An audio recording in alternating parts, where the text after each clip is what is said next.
எல்லாருக்கும் வணக்கம். நம்ம தண்ணி சாம்பார் வைக்க போறோம். 1 கப்பு பருப்பு, 2 தக்காளி, 1 வெங்காயம், 2 காஞ்ச மிளகாய், 3 பச்சை மிளகாய், கொஞ்சம் புளி.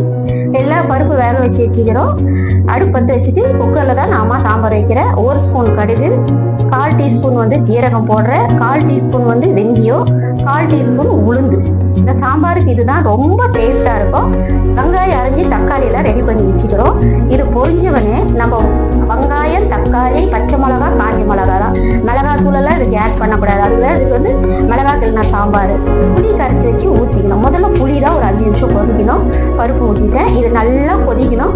2.5 டம்ளர் தண்ணி சாம்பார் பேர். நல்லா தண்ணி ஊற்றிட்டு 1/4 டீஸ்பூன் வெந்தயம், கருவேப்பிலை, கொத்தமல்லி நல்லா தூவி இறக்கி மனமா இருக்குது. தண்ணி சாம்பாருக்கு எது வேணாலும் சைடிஷ் வச்சுக்கலாம். நீங்களும் வீட்டில் சமைச்சு பார்த்து சாப்பிட்டு பார்த்து கமெண்ட் பண்ணுங்க. நன்றி, வணக்கம். அடுத்த வீடியோவில் சந்திப்போம்.